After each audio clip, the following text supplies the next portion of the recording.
Hey, everybody. So, in talking about and reporting on Tulsi Gabbard, one thing that comes up constantly is this accusation that she is a Hindu nationalist or that she sympathizes with Hindu nationalists to an inordinate degree.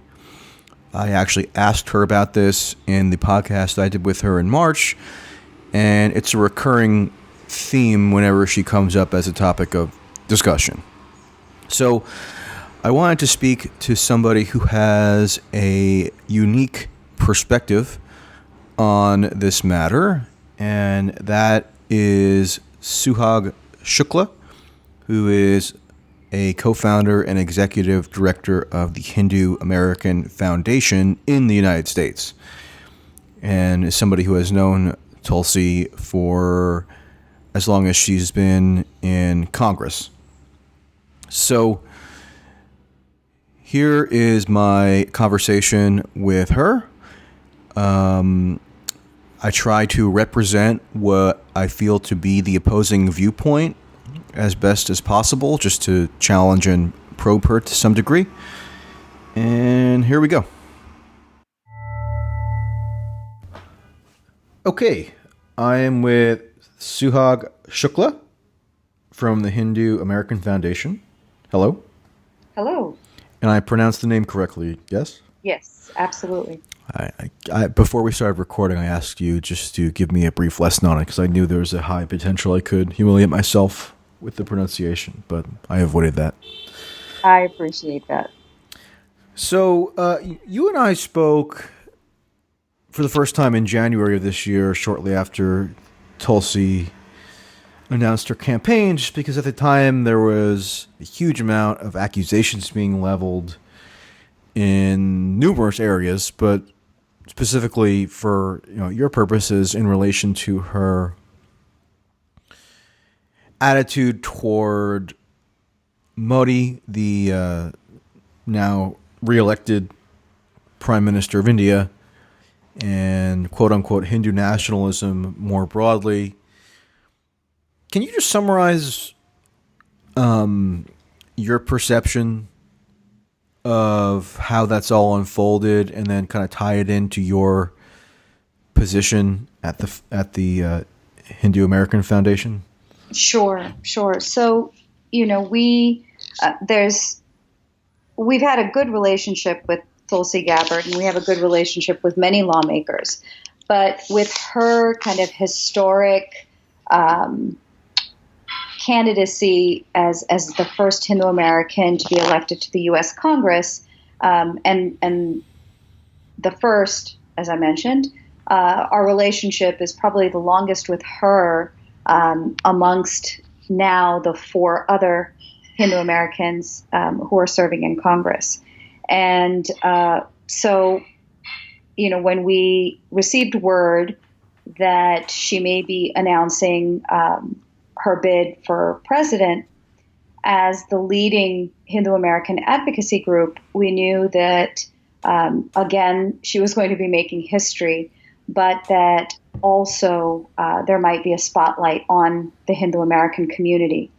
And the Hindu American community is a relatively, I don't want to say a new community, but one that came in first, started arriving probably in the late 50s and early 60s when immigration laws started opening up and allowing more and more people coming from India and China and Asia and South Asia. And then, of course, we've had starting in the late 90s until now, exponential growth of the Hindu American community. And so, the first generation spent much of their time and efforts in building the institutions of culture and religion, some professional organizations, hotel owner associations, lawyers associations, doctors associations.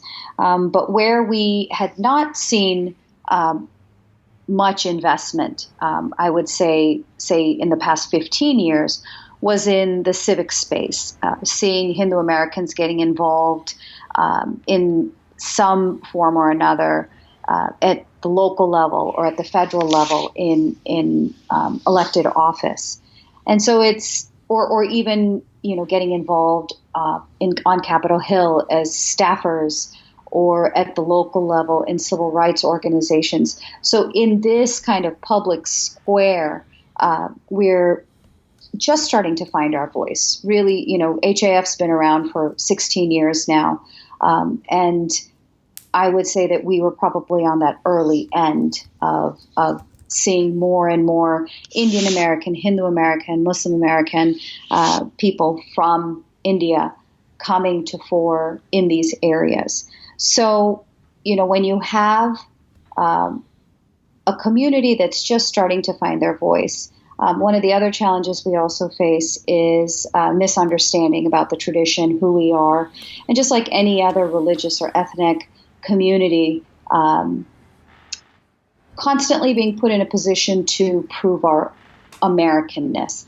So taking this broader context that the community was situated in, and then you have the first Hindu American presidential candidate, possibly, we knew that there might be attention cast on it. But on the whole, we thought it would be positive because we're a community that's known to be well educated, contributing to the American economy, law-abiding, all the things that we want for contributing to our country. What came about, though, was something completely different. Not only, since Tulsi has been in office, there have been articles here and there. The Atlantic ran one, the New Yorker ran one, where there's definitely this otherizing of her religion. Is she part of a cult, or, using some of these code words that somehow make, I think it wants to maybe elicit suspicion amongst the readers, or maybe it's just showcasing the ignorance of the writers. I don't know. I would hope that there wasn't malintent behind it, but oftentimes some of the words and the ways in which they try to make those connections, it's hard not to think that there isn't malintent. And let's just pause for a second on this notion of a cult, because you're right that there obviously has been major insinuation and sometimes outright accusation that she belongs to a cult. And that's if it were true that a presidential candidate belonged to a cult, I think that would be relevant information for voters to scrutinize, right? Because you want to know the maximum amount of information about your candidate and what, quote unquote allegiances they may have, what even their personal religious beliefs are. But to me, cult was always an obviously pejorative descriptor. Absolutely. Because Absolutely. that was just used to kind of leverage the lack of familiarity amongst the general American public with that religious background. Exactly. And she has been very outspoken about her, her membership or whatever, her growing up within the Krishna consciousness movement, the International Society for Krishna Consciousness, which popularly is known as the Hare Krishna, is part of a Gaudiya Vaishnav lineage within the Hindu tradition that dates back to like the 16th century. So we're not talking about this, just random tradition. The other point of that is that, how many U.S. congressmen do we know that might be Christian, that might go to a smaller church somewhere that has, I don't know, whatever beliefs that maybe the writer doesn't agree with? I just highly doubt that the first word that would come to their mind is cult. Rather than exploring what are her beliefs, where do they stand in the spectrum of the broader Hindu family? Those things were never necessarily investigated, but this word just kept coming up. And she's go ahead. Sorry, I was just going to say, and I think also with this particular word, I think there's an implication that someone that she's not an independent thinker, and She's if there's brainwashed.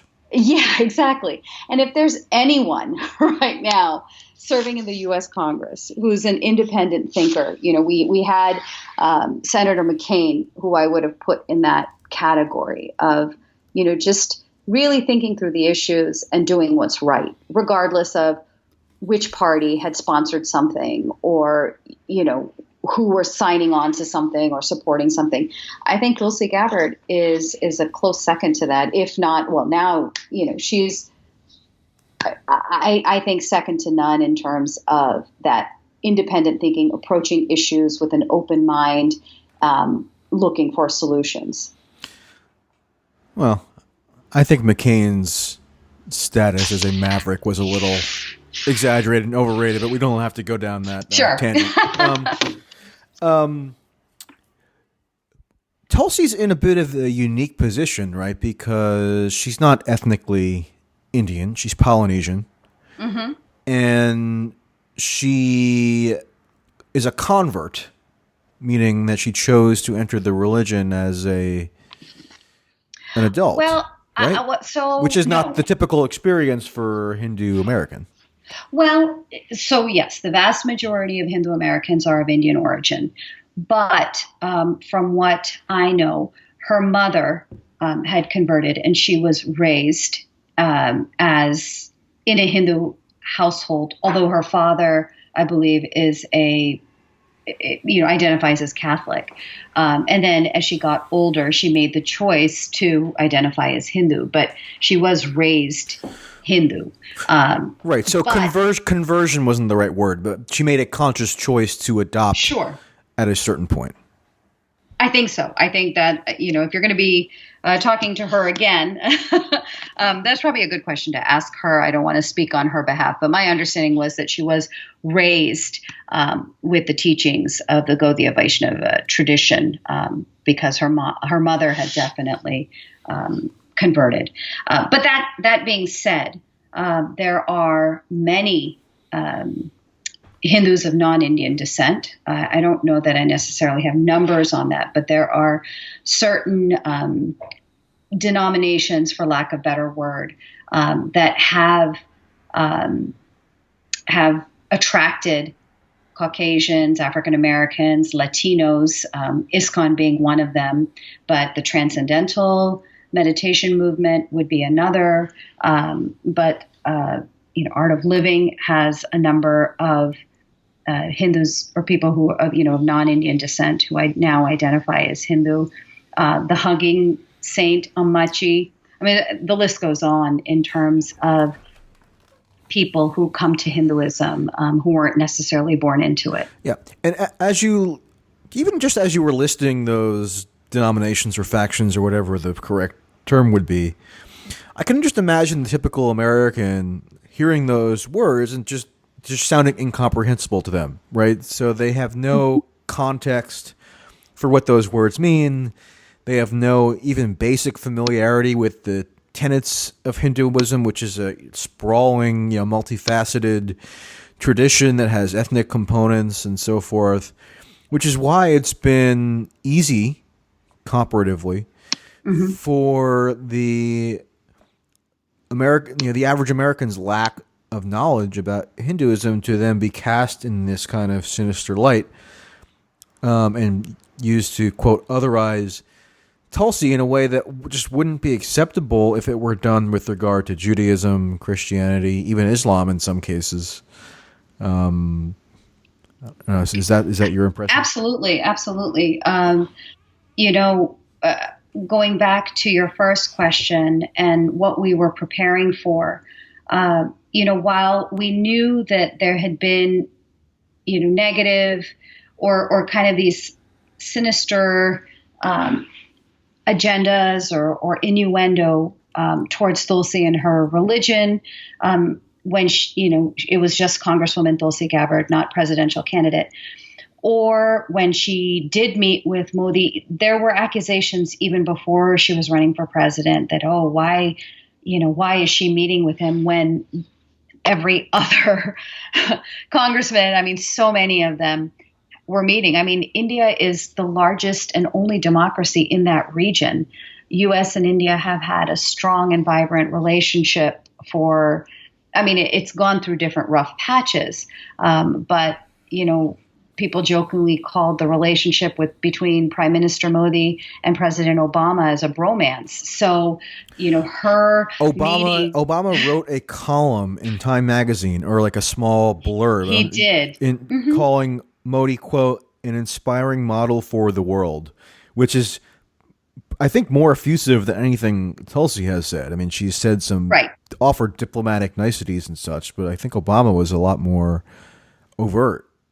He was. Yeah. He was. And that's unfortunate, because I think Tulsi knows that she's going to be held to a different standard.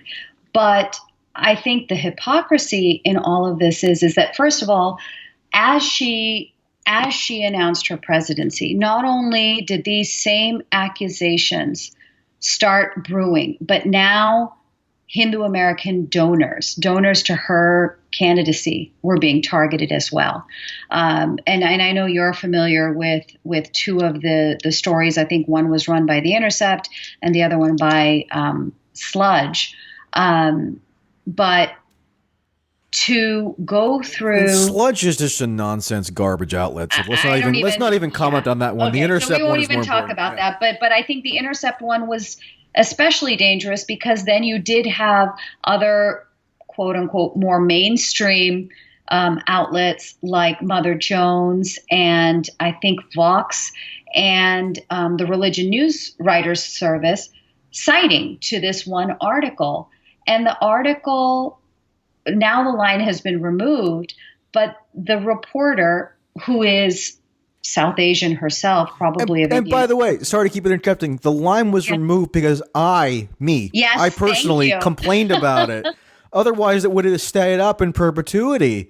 I was shocked that line made it in there in the first place, where basically what they said is they hired some unnamed expert, who he or she was, we don't know, to go and look through her donor list and find, quote, Hindu-sounding names. That was the phrase, right? Right. Exactly. So here they are. And imagine if they did the same for Jewish-sounding names, or Arab-sounding names. Yeah. I mean, are they? And in some sense, I did want to tweet at that author to say, "Oh, so now we have two more Muslim Americans in Congress. Will you be going through their donor lists?" And of course they're not going to. But what was really shocking in all of this was that in every follow-up, we thought, okay, fine, The Intercept has published this. Certainly other more credible outlets would not regurgitate it, but they did. And so that goes back to an unfamiliarity, right? If people are not familiar with the tradition, with people who are Hindu, or if you don't know what people believe, it's very easy for that entire community to become invisible. And when you're invisible, it's very easy to then, attack in this way, because there isn't, in the mind of the reader or the mind of the editor, anyone who's going to come into harm's way or be damaged by some of these accusations that, and The Intercept, it just kept building. So The Intercept lodged this accusation. First of all, calls all the Hindu American donors Hindu nationalists. I'd like to, first of all, ask, what is a nationalist? Second, you have to be an American citizen to donate to an American candidate. So these are Americans. On what basis on the American political spectrum are they nationalists? And then follow-up articles went even further. And I think maybe The Intercept touched upon this too, to suggest that Hindu Americans also contribute to political parties in India. Well, here's a little detail that for an American, even if they're of Indian origin, to donate to a political party in India or a politician or to actually a member of the media is illegal.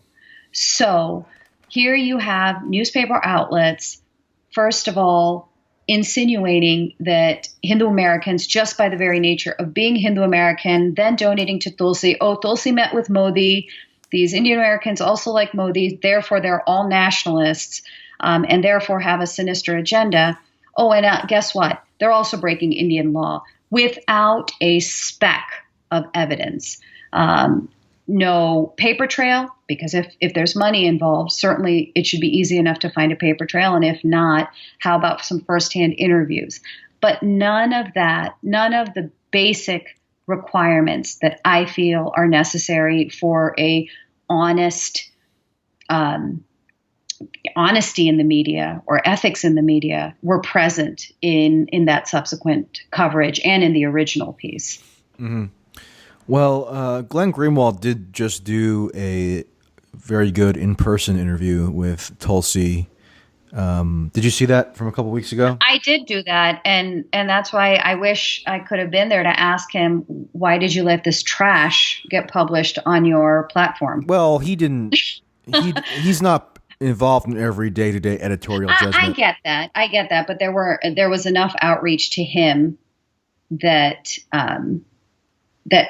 I look, if you're going to put out a platform and you want to be there as, I don't know, you want to open up to heterodox ideas, then I think a responsibility comes with that. You can't put something, especially today, put a media platform on autopilot like that.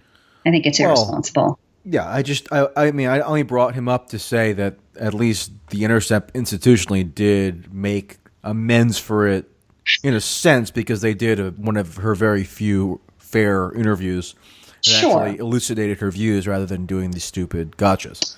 Right. That's fair enough.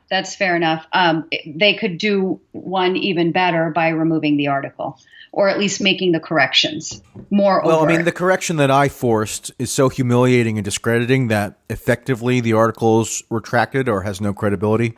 Yeah. We really appreciated that. Yeah. It's at least I could do. I always feel like I get angry on Tulsi's behalf because she has this Zen-like quality where she doesn't get angry about anything. So it falls to me to have any emotional response to the horrific smears she's subjected to. Right. Well, it's good to have someone like that in your corner. Yeah. Now, when I did that podcast with her in March, I asked her about her equanimity. How do you actually maintain that? Well, I guess it's part because she's just a inveterate, meditator, which I am not, sadly. I wish I had been, because I probably I'd probably be better off.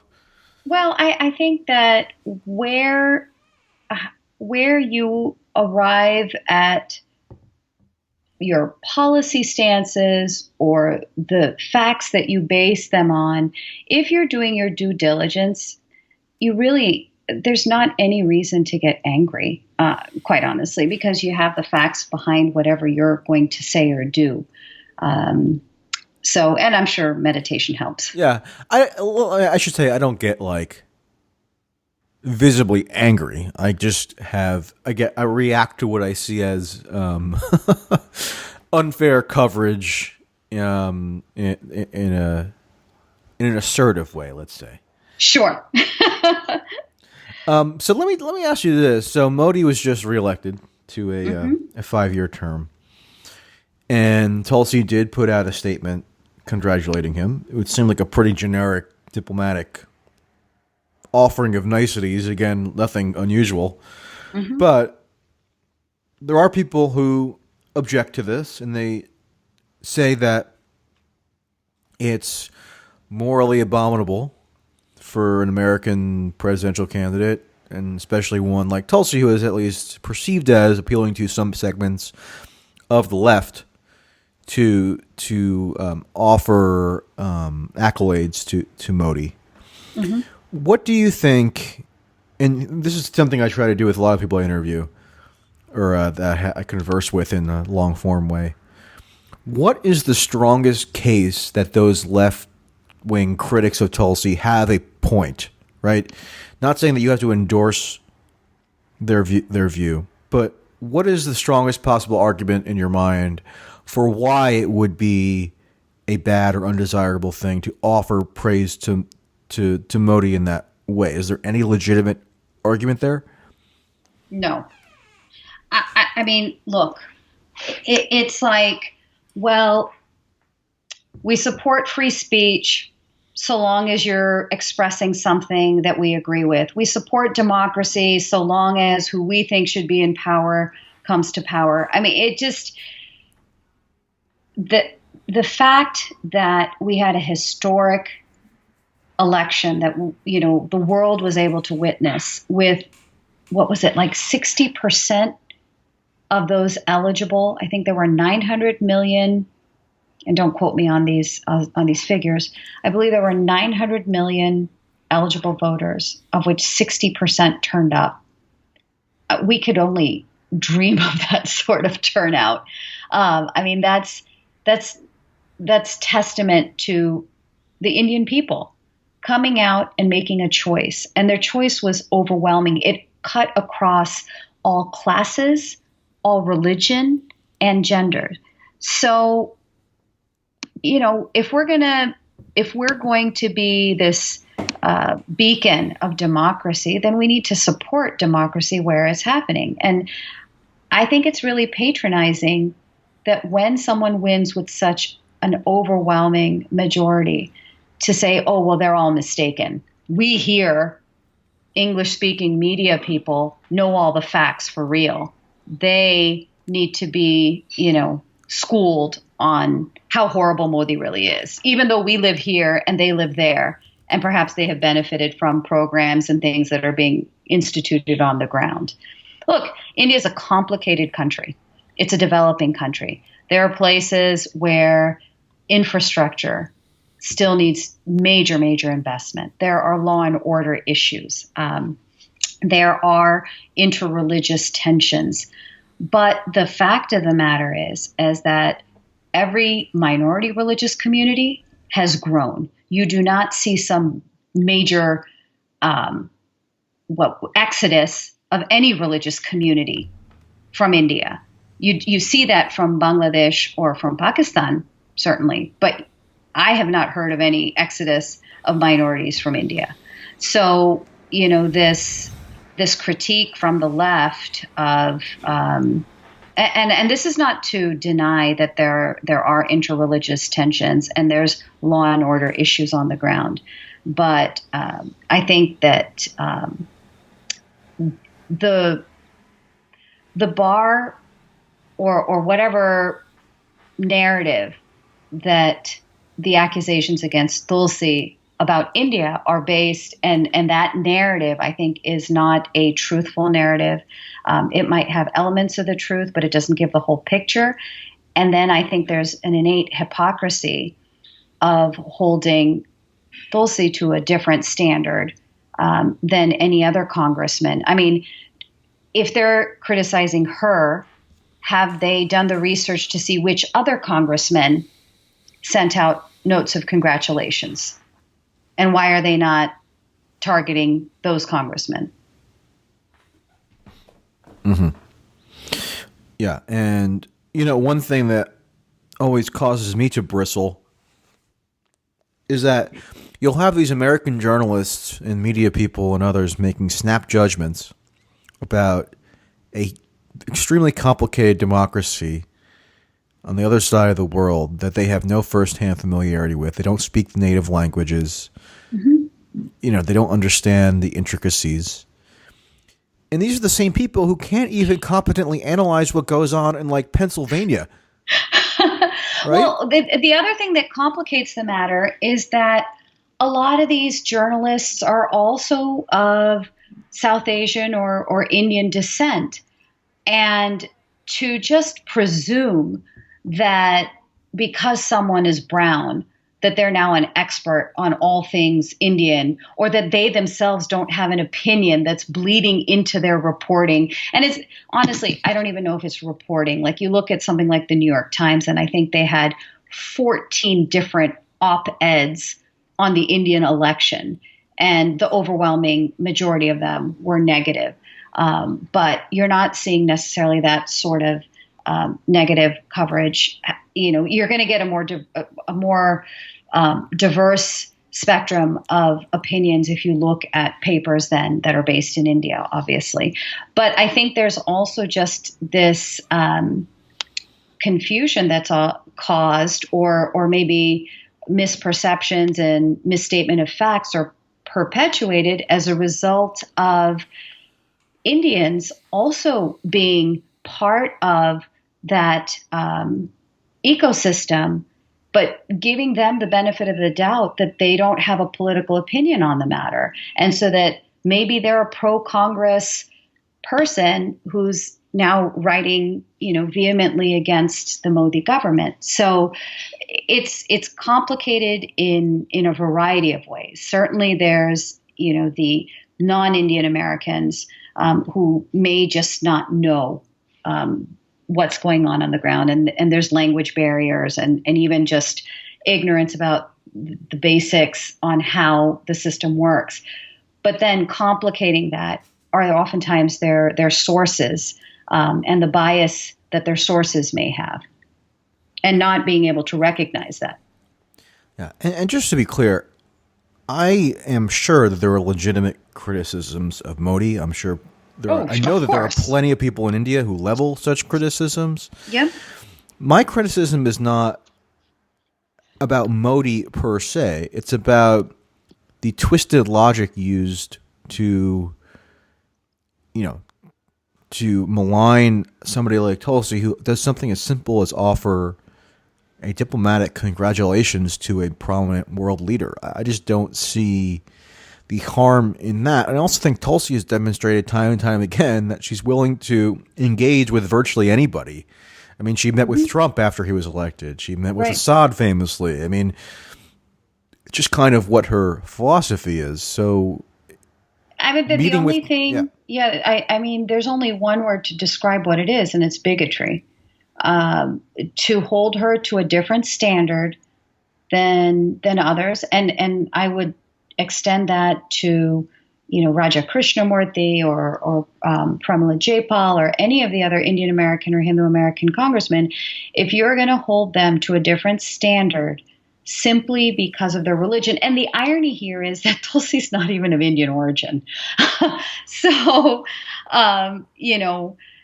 she's going to hold that to some different standard, or to suggest that there's, dual loyalties. We don't see that for any other ethnic or religious minority member of Congress. We just don't. Well, I mean, I think Ilhan Omar was subjected to charges that could be reasonably characterized as not quite dual loyalty, but, there was a suggestion that she wasn't, authentically American in some way, or, her allegiance was called into question. So I think there are other examples you can cite. Well, I think we need to clarify here that the attacks that are coming on Tulsi are not from the same side of the spectrum as they are coming from Ilhan Omar. What I think is frustrating is that from what I have observed, the attacks are coming from so-called progressives and from the left. The party which I, have in a personal capacity, I've always considered myself liberal. And I've voted that way since I became eligible to vote at 18. But I think that's where I see greater irony and frustration, because you have progressives who hold themselves out to be the party of the people, to be open to religious diversity, but not when it comes to Tulsi. Yeah, I don't think it's uniform. I think there are elements of the left who are open to her, but at least within the media, there's an overwhelming animosity. And it's just like, do people really not think that a President Bernie Sanders would extend congratulations to a re-elected leader in India and affirm his desire to work with him on like environmental issues, which is essentially what Tulsi did? It's just that I think you're right that there is a different standard applied to her that's really rooted in something irrational, and it's purely based on faulty perceptions of her, religious affiliation. Mm-hmm. Yeah. Do you want to? Yeah, go ahead. No. Go ahead. Yeah, so I was just going to say, but I can hear the left wing critics kind of in my head, so I feel like I have to at least amplify what I would anticipate their objections to be, which is that they would say something to the effect of, I'm sure again that there is some legitimacy to this, that under Modi, Muslims in India have faced some kind of subjugation. You mentioned that there has been interreligious tensions. There's a widely cited report by the Human Rights Watch saying that, in 5 years of Modi's rule, 44 people have been lynched, most of them Muslims, by cow vigilantes.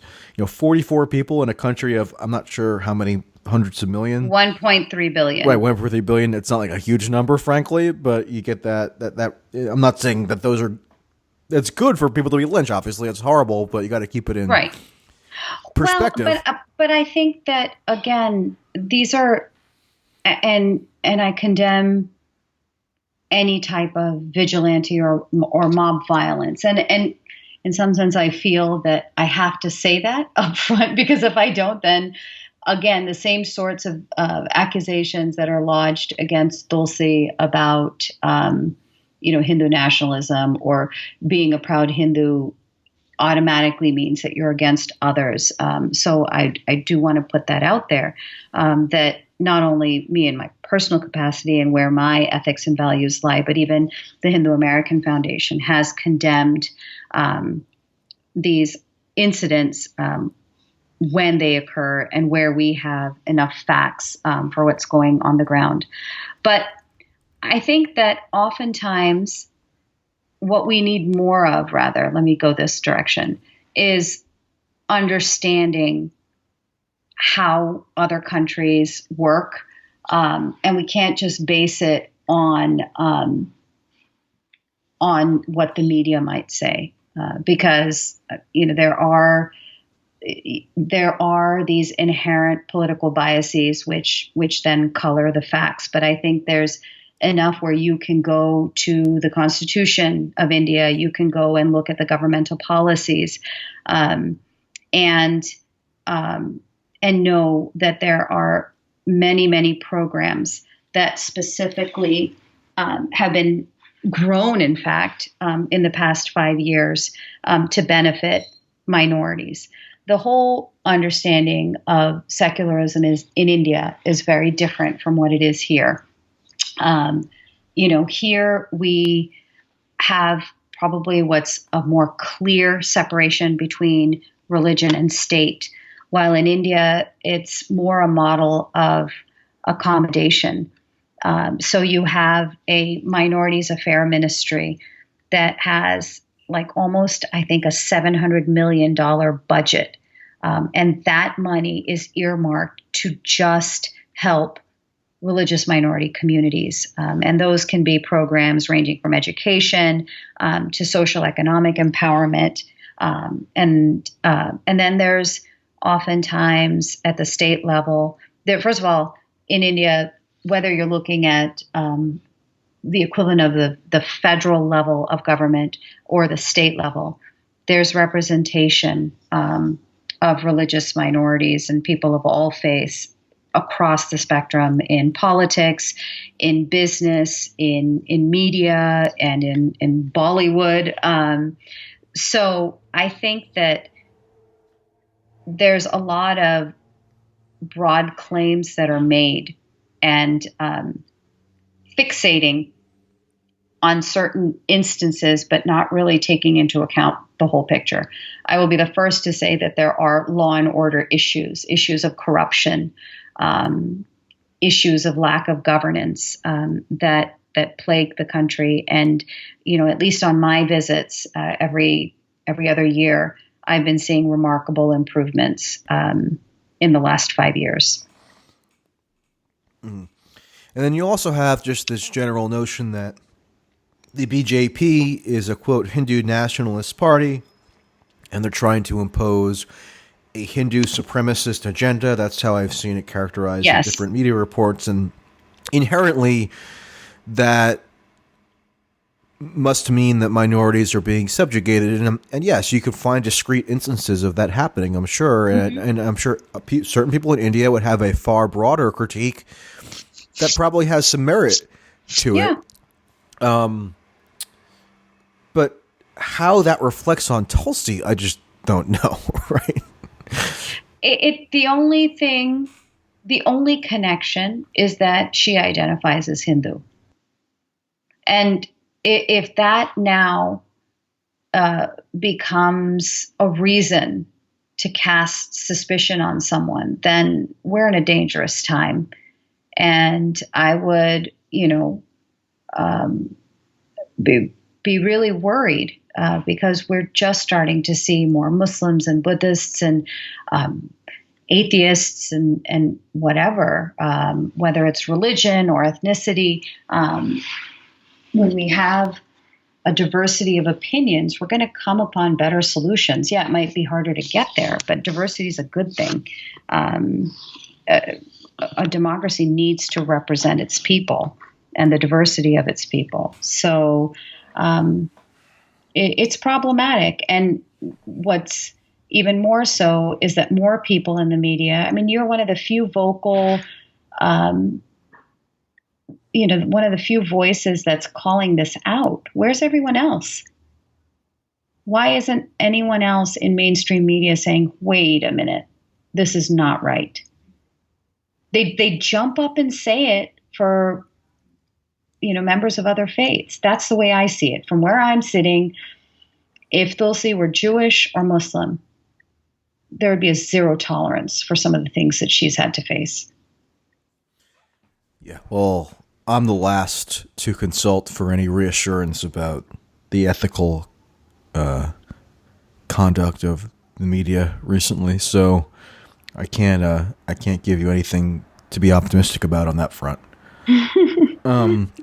Let me just ask you this for the record. I guess I'll phrase the question this way. I know you said that there are law and order issues and such, but given that Modi's just been reelected and he's going to serve for another 5 years, what do you think is the most legitimate concern about his governance? Right? So not just broad law and order issues, like what is the most valid objection one might raise to how he individually has governed and will govern? That's a tough one. I'm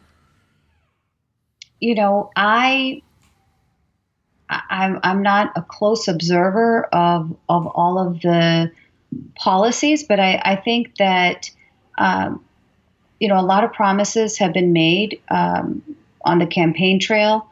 They were made the last time, and I don't know that 5 years was enough to bring up to speed and fulfill all the promises of transparency, of curbing corruption. That I think from what my conversations with people on the ground is still very much a problem at the local levels. Some of the problems are just so daunting that the country has faced for decades now, in terms of economic opportunity, education, literacy. I don't know if it's necessarily a critique, but I think that when there's that many problems, a leader needs to be maybe careful in the promises that are made, because you're going to set yourself up to leave people feeling unfulfilled. So there's a lot of stuff that needs to be fixed, and a lot has been done, but a lot more needs to be done. And I think the critique that he didn't fulfill all his promises from the last 5 years certainly has truth to it. But there was a lot that has been done. That's a hard question for me. Yeah. Okay, and then just again one last thing on this, and then we'll move on. But the notion of the BJP, having a Hindu supremacist agenda and that endangering Muslims, I assume there's got to be a kernel of truth there somewhere. So if so, what is the nature, as far as you can tell, of that kernel? Look, there's a constitution in India that protects religious freedom. There are laws in place that allow all Muslim and Christian and basically non-Hindu houses of worship and institutions to maintain their independence. None of those things have changed in the last 5 years. In fact, you see more money being earmarked for programs that are going to benefit religious minorities. You haven't seen any major riots in 5 years. I think we have to step back and look at what's happened in 5 years, or more importantly, what hasn't happened in 5 years. And I believe during his speech this time around, he talked about these fears that some minorities have expressed.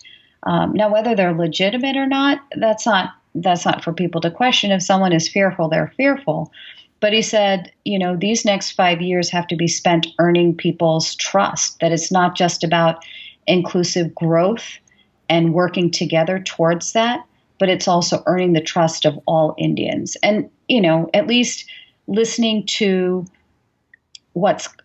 if you want to take what Prime Minister Modi is saying at his word, he's talking about inclusive growth. He's talking about lifting all boats. So this notion that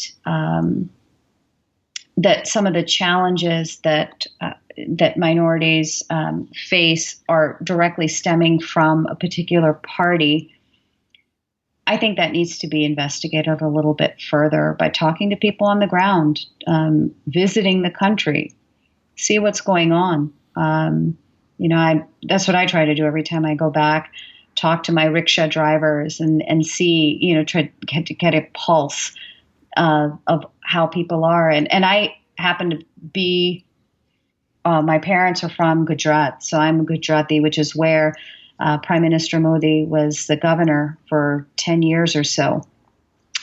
And, where the riots famously occurred in 2001. Exactly, in 2001. And he was denied a visa to enter the U.S. He was denied a visa, and he's the only foreign diplomat or foreign leader who has ever been denied a visa. And there have been plenty of other dictators and people under whose watch real atrocities have been committed, and by direct order, and those haven't. So I think that there's an activist element here in the United States that has not supported Modi from the get-go. And I would even go as far as to say that those particular activists who hearken back to either support from the Congress Party in India or sometimes even the Communist Party in India, they have certain viewpoints towards a strong Hindu political voice.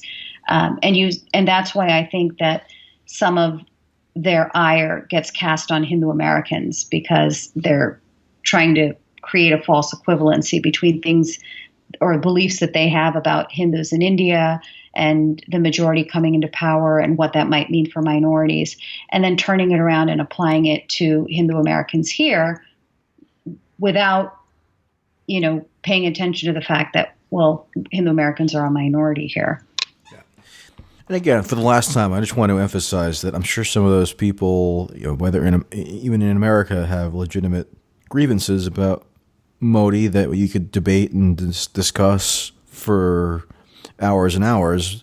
My qualm is a relatively narrow one, in the sense that it just seems suspicious to me that that's used to cast aspersion on Tulsi, an American presidential candidate who is the co-chair of the Congressional Caucus on India for a while, and obviously in that capacity would be engaging with not just Modi, but she's also met with many opposition leaders and so forth. So I just feel like the simplistic caricature of her that's presented is just not accurate. No, it's not at all. And, I, we just, I'll leave it at that. Well, I mean, go That's on. what You were it going to is. say something.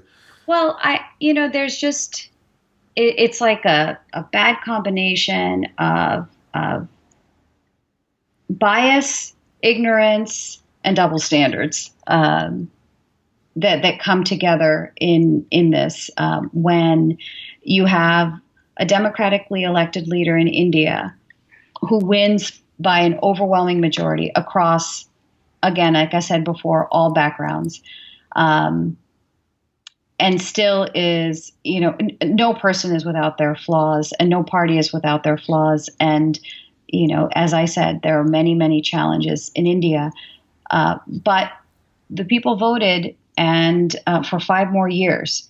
And so for Tulsi, or for any American candidate, we should want to build on this relationship with India as the only democracy in the region, especially where we have American interests. We have troops on the ground in Afghanistan, and right next door, Pakistan has been undermining those efforts. We need a friend in India, and outside of all of this, there is bilateral, or rather multilateral cooperation that goes on, regardless of all the hyperbole that comes out from the media. So to point Tulsi out over and over again, it just flies in the face of what's really happening. I mean, the U.S. and India are going to have a relationship, and it's getting stronger. Yeah.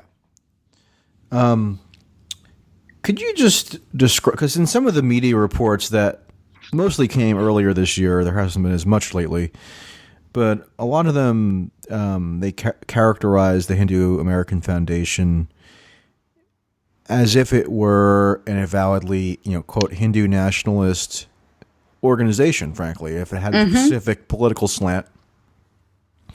And, you've told me that you vote Democrat.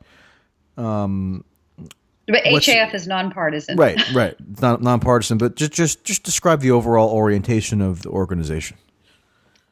So we are a 501c3 nonprofit organization, and therefore we do not endorse candidates. We work with candidates, or rather offices, on both sides of the aisle. We have been staunch advocates of the separation of church and state, of civil rights here in the United States, marriage equality, human rights abroad, not just for Hindus, but other minorities. Our focus is primarily South Asia. So Pakistan, Bangladesh, Sri Lanka, Afghanistan, Malaysia to a lesser extent, Bhutan are some of the countries that our work crosses over. I think that,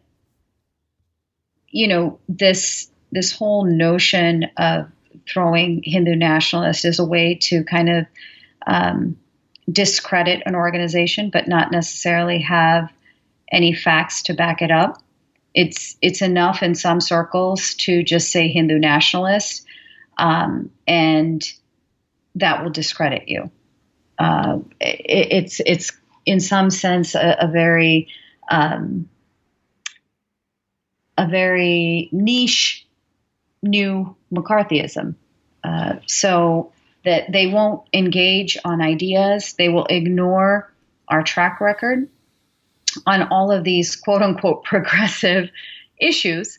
I forgot to mention environmental protection, but so they won't engage on those issues, but it's just enough to silence or label or to call our credibility into question. But all someone has to do is come to the website and take a look at the kind of work that we've done for the past 15 years. And look, the places that we highlight where Hindu and other minorities are not faring well, or even in India in ongoing situations such as in Kashmir, where 350,000 Hindu the indigenous Hindu population was cleansed in the 80s. We're going to be critical of rising Islamist radicalization. We are going to acknowledge histories of religious tension and subjugation where the quote unquote Hindu majority was not in power and did live as in an environment in which they weren't able to necessarily make their own decisions about their houses of worship, or they were pressured, or they were subjugated. I keep using the same word. Sorry.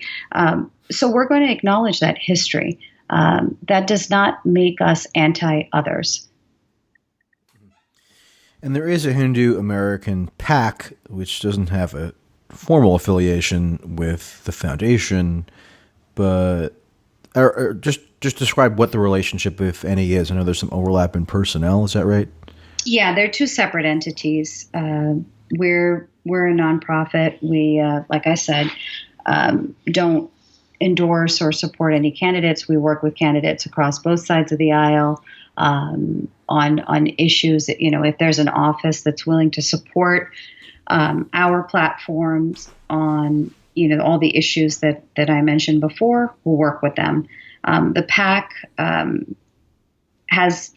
does have some shared leadership. I don't want to say shared leadership, but there is some crossover in terms of individuals, but two entirely separate entities. Right. And the people endorsed by the PAC, it's not even exclusively Hindus or Indians. I mean, you have, looking at the list right now, you have Tulsi, of course, and there's Eric Swalwell, which, I mean, I'm not going to say anything mean about Eric Swalwell right now, but I could if I wanted to. Brad Sherman. He's my parents' congressman, by the way. Oh, is he? Okay. Well, then I guess you have an excuse, but geez. Senator Gary Peters. So the Hindu American PAC endorses non-Hindus, just so people are aware. All right, so let's close out with sort of an unrelated question. I mean, when she first announced her campaign, Tulsi got a lot of blowback on this question of her supposed ties to Modi and quote-unquote Hindu nationalists, but the smear that she seems to be getting more frequently now is that she's somehow compromised by Russia or an agent of Russia. Oh, okay. Like the Daily Beast went through her donors again and found that, like, she got contributions from people like Stephen Cohen, who's one of the preeminent Russia scholars in the United States. And that therefore means that she's compromised by Russia, which is just such a disgrace. I don't even know where to begin. And then she was on George Stephanopoulos one Sunday morning, and he actually had the gall to bring up that Daily Beast piece and question her on it. I was actually somewhat expecting Tulsi's equanimity to finally break at that point, but she kept at it. I don't know. What's your take on all that? I understand, wanting to do due diligence on candidates that are running for president, because we should know and have assurance that these candidates are going to be working for the people and not have, any sort of allegiance to foreign governments over their allegiance to America. But at some point, we've got to take their word for it. Just because I don't think that a donor believing in a particular issue automatically means that the candidate now endorses that issue. Keep questioning these candidates. That's why it's important that they all get to the debate stage. But I hope that the questions are more on substance as opposed to innuendo, because that it's just not I don't even know. It's almost like Yeah. reality TV these days. Like, It's Tulsi does have a view on the entire Russia, Trump, Mueller matter that cuts against the grain of what most in the Democratic Party believe, and I actually think that's one of her best qualities. right. And I think it should be celebrated that somebody like Stephen Cohen gave her money.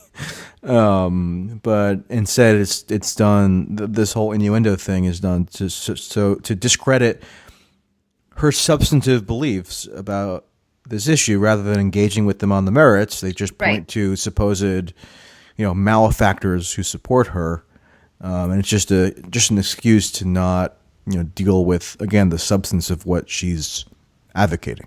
Well, that's the problem, right? Like, so it's whatever the label is. It's either like you're a Hindu nationalist or and they're targeting donors to implicate some sort of, whatever sinister agenda or some sort of allegiance to something other than what she says she's allegiant to.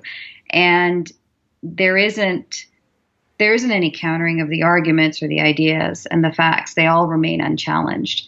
And in some sense, I don't know if that Intercept article is what opened the door to all of this. I don't know, but it's deeply problematic. Yeah, and I mean, this is kind of getting beyond the topic of discussion here, but I do think that the predominant Democratic Party view on the entire Trump-Russia Mueller saga is totally untenable and can't be defended on the merits, which is why they go after, heretics like Tulsi in a way to just kind of make her out to be a crank or something, rather than actually engage on the substance, because she's fundamentally correct. I don't know how you feel about that. Right now we've just been so hyper focused on other issues. I'm just not in a place to. Yeah, I mean, you're better. You're probably better off, frankly. It's such a mess. It is. I think that there's a lot of movement in the Democratic Party, and I think there needs to be some soul searching on where the party stands. And to me, Tulsi kind of reflects where it used to be and where it maybe should be.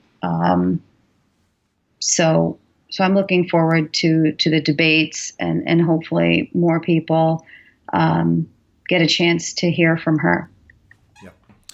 All right. And I said on Twitter today and on YouTube that, she's going to be in New York City this weekend, and I'm going to try to talk to her, and I'm going to write something. So anybody listening to this, look up that event on Saturday, June 8th, and I'll see you there. If you troll me, and if I'm not going to take kindly to that, although I'll probably let it slide. But I'll see you there, I guess. Anyway. All right. Well, thank you for doing this. Thank you. I hope I made my points, but it's a really complicated issue. You made your points lucidly, I would say. So don't despair. All right. All right. Bye-bye. Thanks so much. Bye. Good night.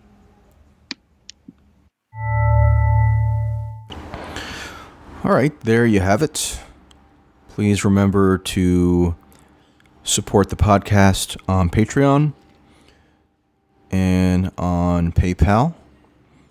Your contributions allow me to do more of this kind of thing, including traveling to be able to cover the presidential candidates. Subscribe on iTunes and Stitcher, and subscribe on YouTube, where I post additional videos. All right. Talk to you later.